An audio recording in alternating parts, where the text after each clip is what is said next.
Hello hello सबैलाई नमस्कार। आज धेरै दिनपछि यसो हामी देवस्थलीको चाहिँ पुण्यभूमितिर चाहिँ आइपुगेका छौँ है।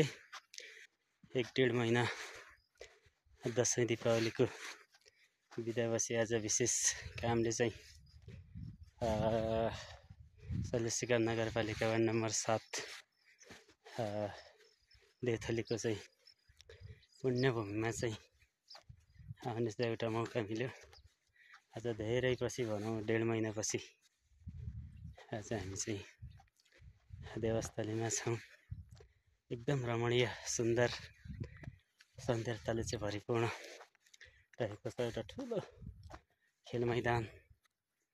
त्यसै गरी चाहिँ शैल शिखर उताको चाहिँ शैल शिखर धाम भन्छ जसलाई होइन, पूजापाठ त्यसै गरी विभिन्न धार्मिक किंवदन्ती अनुसार चाहिँ पूजापाठ श्रद्धा रहेको छ। चारैतिर चाहिँ हरियाली छ अनि छेउमा चाहिँ मन्दिर। यहाँ चाहिँ अब हाम्रो सप्तमीको दिन जात्रा चाहिँ लाग्ने गर्छ। त्यसै गरी भाद्रको महिनामा मेला लाग्ने गर्छ। एकदम सौन्दर्यले चाहिँ भरिपूर्ण रहेको चाहिँ छ। तपाईहरूलाई आज यो चाहिँ जानकारी गराए। धेरै दिनपछि आज आउन पायो, रमाइलो लाग्यो होइन। उतापट्टि सेता हिमालहरू, डाँडाकाँडा हरियालीहरू एकदम मन लोभिने खालको चाहिँ यहाँको चाहिँ सौन्दर्य चाहिँ रहेको छ। यो हुँदैनाथ सेकेन्डरी स्कुल देवथलीको चाहिँ खेल मैदान पनि रहेको छ। हामी है खेल मैदानमा चाहिँ भलिबल, क्रिकेट विभिन्न गेमहरू छ। त्यसै गरी चाहिँ बाहिरबाट नि हाम्रो विभिन्न क्लबहरूले चाहिँ क्रिकेटहरू चाहिँ आयोजना गर्ने, भलिबलहरू चाहिँ आयोजना गर्ने, यस्ता चाहिँ कामहरू चाहिँ यस्ता क्रियाकलापहरू चाहिँ भइ नै रहेका छन्। स्पेसली हाम्रो चाहिँ स्कुल माथि चाहिँ रहेको छ। एकदम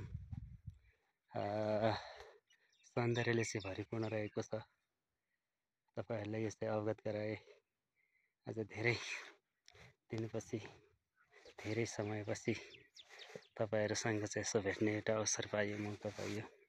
त्यसको लागि चाहिँ धेरै धेरै आभारी छु, धेरै धेरै खुसी छु। कसरी भाइटिका दसैँ तिहार मनाउनु भयो होला। अनि हाम्रो दार्चुलातिर अब द्वितीयदेखि भाइटिकादेखि चाहिँ रात्रिकालीन जात्राहरू चाहिँ मेलाहरू चाहिँ लाग्ने गर्छन्। अनि हाम्रो यही ग्राउन्डमा नि सप्तमीको दिन मेलाहरू चाहिँ लाग्ने गर्छ। त्यसै गरी नवमीको चाहिँ दिन जयपुर, चतुर्दशीको दिन मल्लिकार्जुन, त्यसै गरी चाहिँ पूर्णिमाका दिन गलेनाथ, यी विभिन्न भौतिक स्थल तीर्थस्थलहरूमा चाहिँ तपाईँहरूको नि उपस्थिति होला भन्ने चाहन्छु।